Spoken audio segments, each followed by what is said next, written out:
that stuff. Yeah. But just like if I you know, I'd see him doing stuff for people, you know, videos, promos, whatever, you know, he's doing all kinds of stuff for people. And me, I'm not the type that like to take advantage of people. Like, if you're gonna do something for me, I'm gonna pay you for it.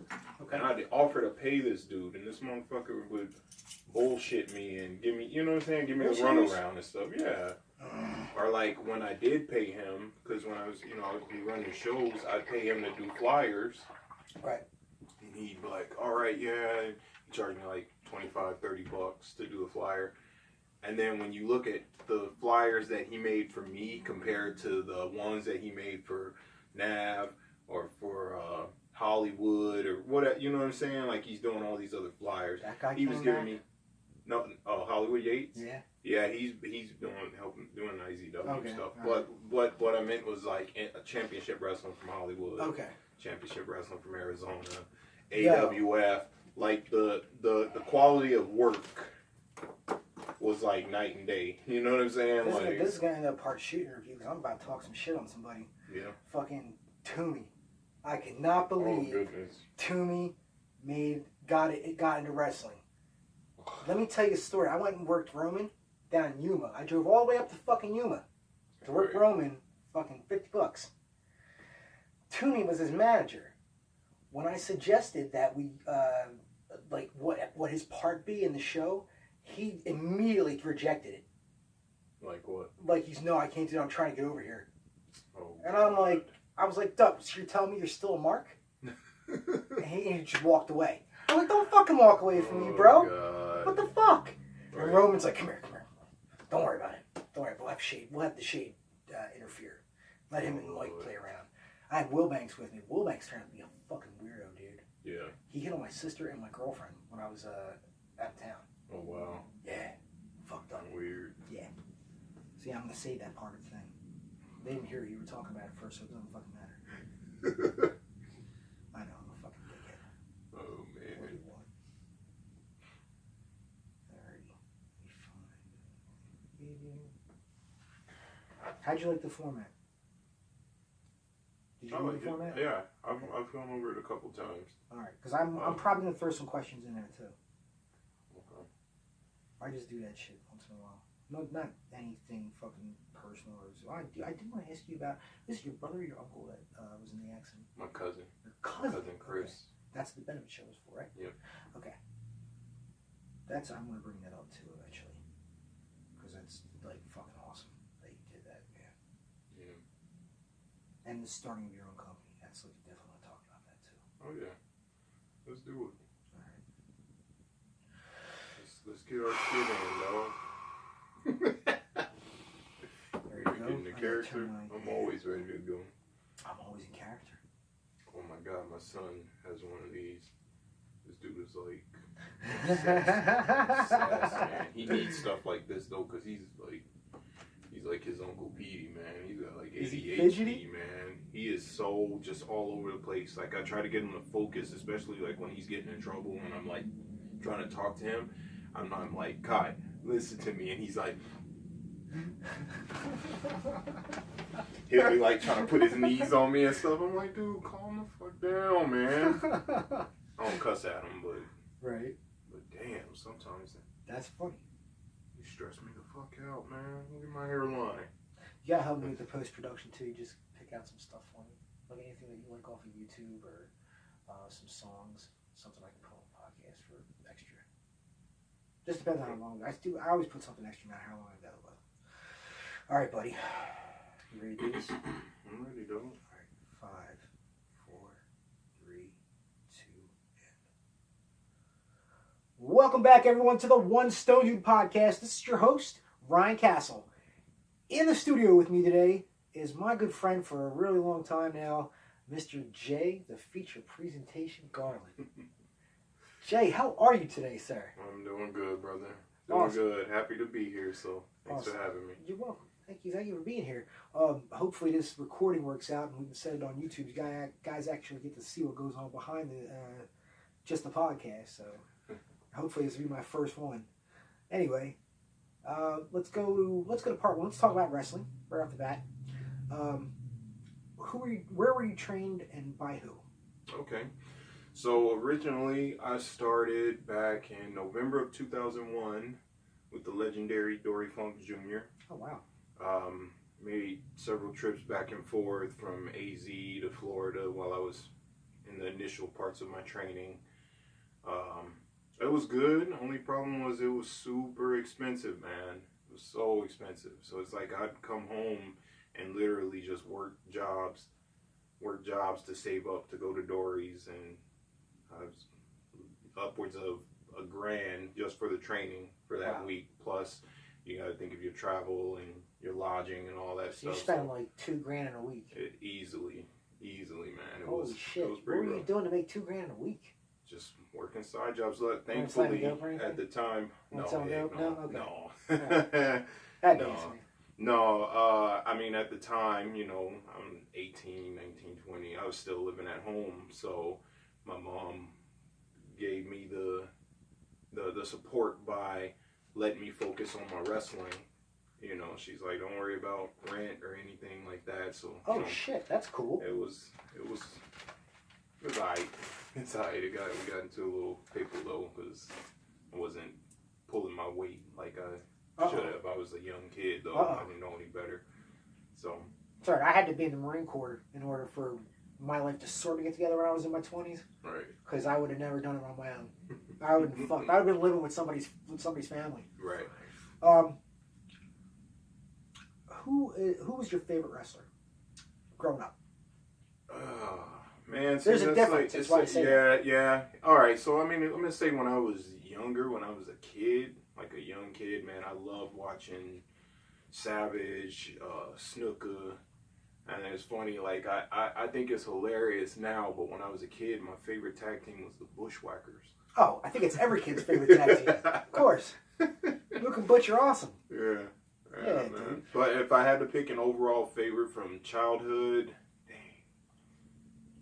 Savage, Mr. Perfect was right behind him though. I was a huge fan of. Is that where you get your drop kicks from? Not really. Because you have like picture perfect drop kicks. Like that shit should be in slow motion when you throw that shit. Right. They're perfect. They're on point. I don't think I've ever seen you go like lower than you were supposed to. You've always hit on point with your drop kicks, man. Right. So sorry, I'm embarrassing you. I didn't think I could turn a black guy red. No. Look at that shit. Awesome. Oh goodness. So, who became your favorite after you started working? Favorite after I started working? Yeah, man, that's still kind of a tough question. See, once I became familiar, I mean, okay, so before training, I'm gonna say pre-wrestling training, my three that I would always put over or talk about was The Rock, Booker T, and Rob Van Dam. Okay. Those three guys were like the you know, just like the in-ring charisma and everything that those guys had, like that's what I was all about. But once I got started and I actually learned the ins and the outs and stuff, pretty much the floodgates open up. Like I didn't have a favorite anymore. Nice. You know, one thing that I learned was you should be able to learn something from everybody in this business. Right. You know what I'm saying? And even that's one of the things that I teach now is that even the guys who are shitty and don't probably have no business being in the wrestling business, you should be able to watch their matches, pick that shit apart and say, you know what? I'm not going to do this, right. this, and this, and this. Right. Because that's a good lesson on what not to do. Yeah, exactly. Yeah. So, you know, once, like I said, once I got involved and started learning, and it was just like my favorite wrestler just went out the window, man. Right. You know, I learned something from everybody. You know, I used to study a lot of Chris Benoit. Yeah, you know, saying just the intensity. I always saw myself as wanting to be this intense wrestler, man. Nykerk used to make me want to do. He used to make me get in that style. Yeah. Yeah, he's like, you're short, you're stocky, use it, man. Right. All right. Yeah. My favorite wrestler at the time right before I started training was John Cena. Swear to God. Yeah. Swear to fucking God, man, John Cena. I know, dude. I know. Hey, you know what? You say people say what they want about the dude, but I feel like he's one of the best guys as far as just his overall. You know what I'm saying? Like I try to get people to study his techniques or whatnot as far as, okay, you see he's taking the heat, you know, when it's time for him to come back, he's about to fucking... Yeah, but he stares at the guy. No comment. But real talk, listen to this. Here's the deal. If you were working John Cena, and John Cena said, hey, here comes my comeback, what's going to happen? Shoulder tackle, fucking leg drop or something like that, or an elbow. Yeah, I already expect it. He might even throw a leapfrog in there. He probably wouldn't have to call any of it, because it's going to be the same comeback all the time. He does, he pulls a flare. Yeah, so it's like you can't beat that, man. As far as the only wrestler I know that's ever put over John Cena. Well, because he doesn't put anybody else over either. I'm sorry. One of them disclaimers, like I don't agree with any. My opinions are not necessarily his. Yeah, exactly. So that's fine. As I got into the business, I turned Japanese wrestling. Like I like Masato Tanaka, especially because the first time I had ever seen him, what got me to Japanese wrestling was seeing him in ECW. Right. And not knowing that there were more than just one company in Japan, so that's when it started turning me on. I like Masawa. I had a pair of tights that were green and the white around the trim and shit. Yeah, that was my little thing then, man. You know? But I even used Masato Tanaka's finisher, Diamond Dust. Oh yeah. That was my finisher towards the end. I'm pretty sure I took that finisher from you. Oh shit! Really? Yeah. Doesn't somebody do like one off the ropes? Like they hit the ropes first, like in a sitting position, and then flip onto them like that.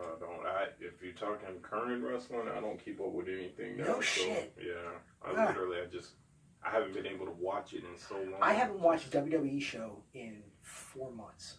I've watched AEW because it's new, and I like seeing new shit. I like seeing all these guys come up from the indies, man. These guys worked hard. You know that. And I watch NXT. Because once again, it's new people I haven't seen before, and they're not quite set in the WWE type of training or program that they could be working. It seems to be a little more freer, right? Than NXT. You know, which style do you prefer? Definitely American. Like I have a respect for all different styles, but like the drama behind, like for me, okay, American wrestling is like it's almost like theater, you know what I'm saying? Yeah. If you do it right, it can be. You know, Japanese is more like a sport to me. And then with like Lucha Libre, it's more just like, I mean, it's a lot of acrobatics involved. Yeah. You know what I'm saying? Like, and like I said, I respect all of them. They're all like something that people have to work hard to be a part of. You know what I'm saying? Yeah. They're all tied in together. There's a lot of similarities and everything, but I don't know why people think it's fucking easy. How many times I've seen some people come over where me and Gallo were training, like they'd have absolutely said like no business being there whatsoever, and they seem to think that they can fucking do it, and they find out, and like you find out real fucking quick that you can. So well, what have people been told this whole time about it? It's fake. Yeah, right. It's fake. You know what I'm saying? So it's like easily, if something's fake, you're gonna think that you can do it. There's nothing to it. I can do that. But It's like people don't realize the different levels of knowledge that it takes, the actual athleticism involved. You know, whether it's being able to jump off the ropes or whether it's being able to keep your breath while you're throwing punches or something. You know, like fuck worrying about a move. Just make sure you can last the match. Right. Yeah. So. Man. Why? So you prefer the drama out of the American style, correct? Right. Okay. Let's talk about your company. Mm-hmm. You started a wrestling company. Tell us about it. Okay. So I had started Sonoran Championship Wrestling. When was my first show? I don't know, man. It's been so long now. Probably sometime in 2015, but started out doing like little school fundraiser shows to try and get the name out there. That wasn't really taken off the way that I wanted to, so then we just started running at the Nile. It was one of those things too where there were a lot of guys that I've known personally in the business who were just of the other companies. And it's funny because going into putting everything together, I had a lot of support. I had a lot of guys. Well, hold on. I had a lot of guys saying, Jay, man, if you start a wrestling promotion, I'm there, man. I'm there. Whatever you need from me, I'm there. Just let me know when, where. And I'm like, cool, all right. I'm like, you know what? I got to take a leap, man, because I was fed up with a lot of the stuff that was going on. And I really wanted to just give people a place to where they can just work and have fun and hone their skills. And the main thing that I pushed going into this was a drama-free locker room. Right. It was like, dude, hey, listen, not everybody's going to be best friends in the business. People are going to have disagreements. People are going to bump heads. But guess what? At the end of the day, we're professional wrestlers. You know what I'm saying? You step into that locker room, be a professional, shake everyone's hand, and, you know, be cordial. Sound Even if you don't like. You do, Well, man. really? You can tell you, yeah, you really do. You sound like that, man. That's cool, though. That's cool. Yeah. I'm sorry to interrupt you. So, no, it's all good. Which, by the way, I mean, we completely skipped. I got to go back about the training. Because I left Dory's and then I came to IZW. Okay. And I was trained under Navajo Warrior, Triple X Lawrence Tyler, and Big Jack Bull. Okay. So I owe all of them in a lot of credit as far as the finished product or whatnot. I'm very appreciative and thankful that I had all of them. You know, I learned more in 1 week at IZW than I did 4 weeks at Dory's. Really? Which, yeah, it's not a knock on Dory either. He's the man. He knows what he's doing. He's trained countless names, like actual names, you know. But it's like just the in-depth knowledge that I received going through IZW was, man, I wish a lot of guys went there. I wish they would have had a training center when I got there. I had to end up training with who I trained with in the backyard. Right. And even though he was a good trainer, I think Nav would have been better for me. Right. Mentally. Right. So I think I would have learned a lot more from Nav because Nav pretty much taught Gallo everything he knows. Right. So, you know. Yeah. So going back to your company again. Okay. So yeah, I really wanted to push a drama-free locker room. A lot of people were on board with it. But then as time went on and I started to book shows and I'm letting people know, hey, I got this show coming up, blah, blah, blah. I had so many people saying, I'll be there. Day of the show, sorry, Jay, I can't make it. I'm going to work for so-and-so. So that was you like... ran the same day? Yeah. What? Yep. On purpose? I mean, I can't necessarily say if it was on purpose, but there was times where I'd be running a show and literally across town someone else is running. But even when I knew that, hey, I'm already advertising my show and then they start advertising theirs, I already know, okay, I'm running against these guys. They're a little more known than I am. Hey, it is what it is. Like, I'm not going to back down. I'm not going to cancel my show. You know what I'm saying? Or I'm just going to do everything that I said I was going to do, which, I mean, it was working a little bit. We were starting to get some momentum. But just the financial strain, and you have to take into the you have to take the egos and the attitudes, and it started to slowly bleed into my locker room, and I said I was done, man.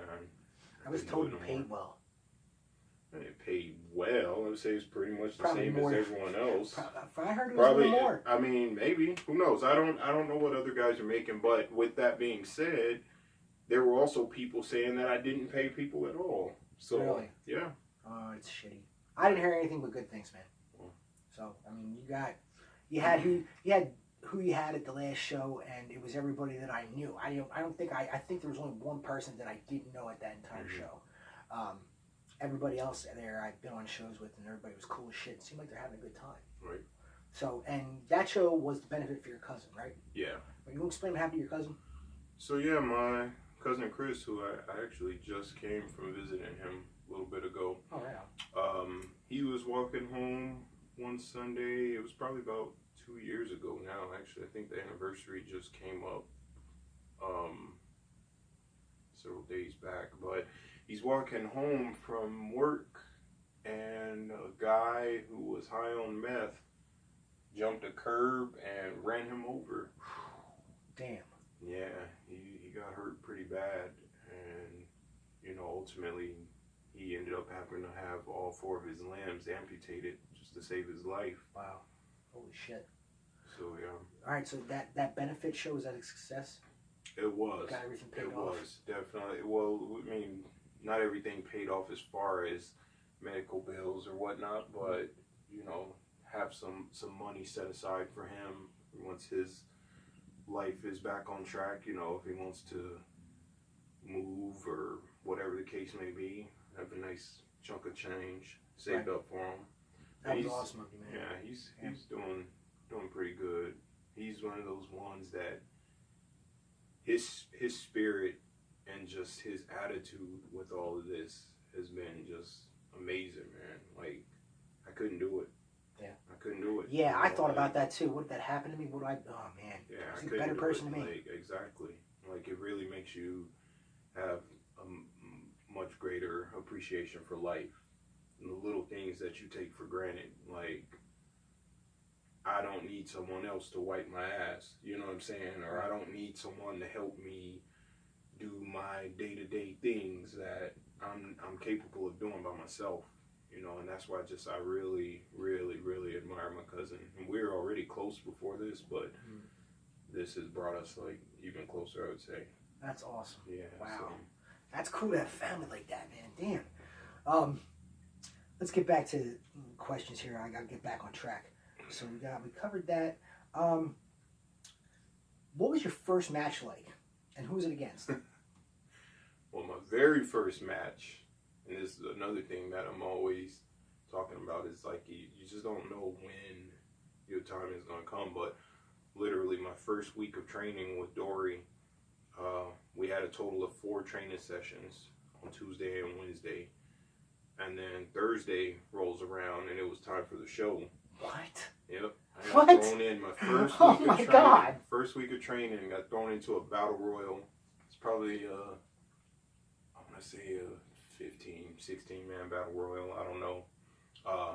Paul London was in there. Oh, wow. Yeah, Paul London, cool dude. Shit. So I've known him for quite a while. But, yeah, that was interesting. It was interesting. I look back on my performance that night, and I'm deeply disappointed. Oh man, you can't be that hard on I yourself. thought I was the man. You got to see the video, man. You have no video.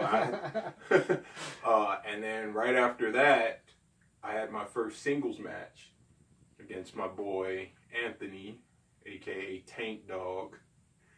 We had a singles match, and yeah, I thought it was great. But obviously, I look at that match now, and I want to throw up out of my ass. And then after that, we had a 6-man hardcore match. So again, me, Anthony was in there again, some of the other guys from the Battle Royal.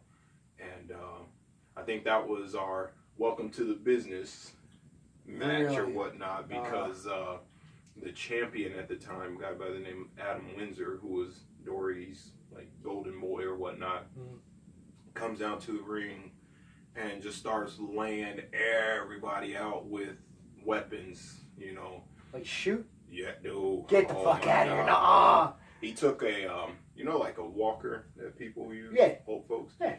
He starts hitting me on my hip with that fucking thing. Like 3 times. Hard as shit, man. I was, why? Yeah, dude, I couldn't, it like knocked the wind out of me, dude. Like, it hurt so bad. Shit. But yeah, he laid in. That was pretty good.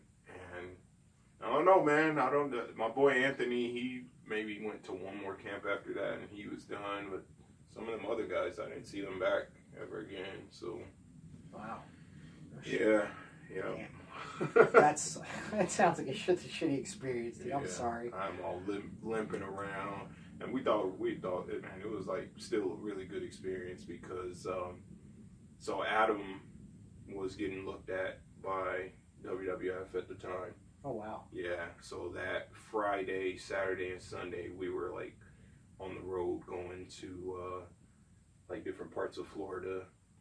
For the house shows. Wow. So yeah, Adam worked one wanted like three different nights. He got to work a guy, and that was the first time, to my knowledge at least, that was when Paul London first got looked at. Oh wow, okay. So yeah. So were you in the same class as Paul London? No, okay. no, I wasn't in the same class. He was already pretty experienced there. He was traveling and stuff. But where are you from? Arizona originally? Yep. Okay, all right. So that's why you went to Florida. Okay. Yep. How long have you been working for? Well, that was back in November of 2001. So, I quit, or I left the business probably right before almost my 18th year anniversary. Wow. Yeah. Is it that long? Holy shit. Yeah, man. Damn. What's been your favorite match you've had so far? You're on my top 5. Yeah. I will say, you're on my top 5, dude. You're top my 5 matches. I think we had a flow match, so. I had some, man. All right, so I had some really good matches with a guy by the name of Ryan Lynch. Oh, okay. Yeah, those were some of my favorite ones. Just because, I mean, me and this dude, we really had, like, the same mindset. You know, like, he wanted to put me over as much as I wanted to put him over. Right. And it's just like the chemistry, the in-ring chemistry. We never worked before, and our first match was, like, phenomenal. Like, that's still one of the ones that I can go back and watch and hardly find anything, if anything, that I didn't like about it. Right. You know, and that was back in, like, 2008. You know what I'm saying? Mm-hmm. So it's like, we would tear the house down. I'd say after that, I had a really good match with Chris Masters one time. Oh, wow. Yeah. How'd that go? It was a lot of fun, man. It was a lot of fun. Like, I know his style is way different from mine, but I love the fact that, okay, the dude's obviously bigger than me. Right, you know what I'm saying? And I love the big man, little man matches, like, and I mean, I'm not saying I'm a little man by any means. I'm bigger than a lot of guys, but the dude just, man, I went for a bulldog out of the corner, and he was gonna, like, shove me off, and the dude launched me across the fucking ring, shit. man. I literally got high up over. Oh shit! But yeah, that was a fun one. That's awesome. What about your show? What about your match with Big Show, dude? I definitely wanted you to talk about that. Oh man, yeah. It's alright, you can brag a little bit. It's a podcast. Fuck it, I don't have that many viewers, listeners. I had fun with that. For a long time, that was like the highlight of my career, man. Wow. Which obviously it should. You know, first and foremost, we were backstage, and we were at SmackDown. Jamie Noble came and grabbed a couple of guys, took them to the ring. A bunch of us were just hanging out. And then he comes back and he's like, I'll take you, fuck it, I'll just take all of you. Wow. So he's like walking, like hurrying his ass back to the ring, and I'm walking. I'm like the only guy trying to keep up with him. Everyone else was kind of lollygagging and talking, and you could even tell he like looked over his shoulder at one point, like, hurry the fuck up, man. Oh, jeez. I'm hurrying, trying to stay with them. I was right there with you. I got to the ring first, and Arn Anderson was in there with Show, and he's just like, hey, come on up here, and like, we're gonna do something here tonight. And I'm like, oh shit, is this it? Is this it? I had to get my cherry pop tonight, man. Like, I was all excited. And then actually, so the match was it was super easy. They actually had it laid out step by step. You know what I'm saying? Because it was just, hey, he's coming back. This is his debut match, or his return match. They're pushing the thing with Mayweather at Mania. So it's just like, we're just going bam, bam, bam. So step A to Z or whatnot. And there was one point where they wanted to see if I could do something where I end up on all fours.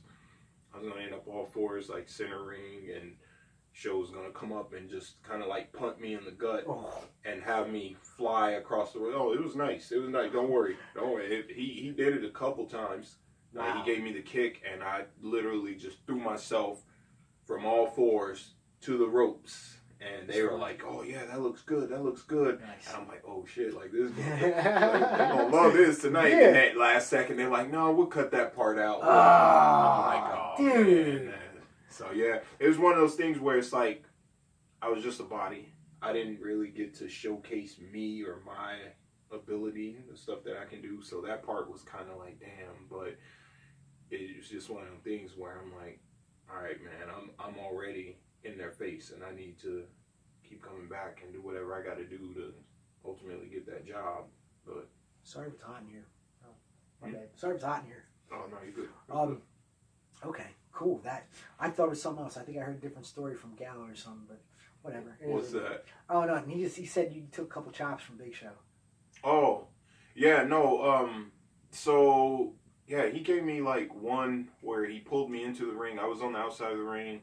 He grabbed me by the head, pulled me up to the apron, draped me over the ropes, going backwards, and then he gave me the big mitt to the chest. It was easy, man. It was easy. Yeah, whole match was easy. The only part that even hurt was he clotheslined me in the corner. And, normally when you take a clothesline, Grape squisher. Yeah. You feed your chest out a little bit and absorb some of that shock. But it was like, dude, it's so damn massive, man. He just it's nothing you can grape do. squisher. Ain't nothing you can do. Like, yeah. I ate that. That was the worst part of the match. Other than that, everything else was super light, man. Cool. Yeah. There's a guy that both of us don't like. I don't know if maybe you like him, maybe you don't. No, I think you beat him up in the locker room.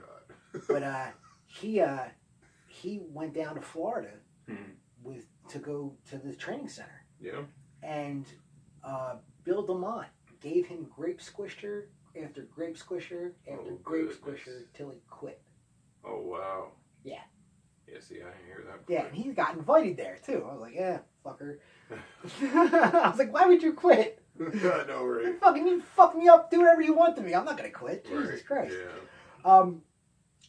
Who do you want to work in the future?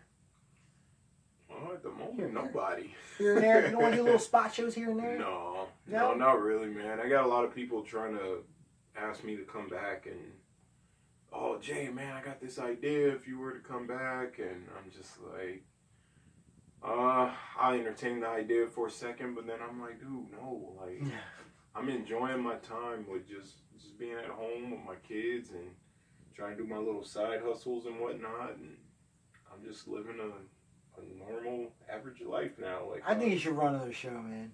I do. I think you should run another show. But that's just my opinion. Because I love, dude, your belt was fucking awesome. I marked out for that like a motherfucker.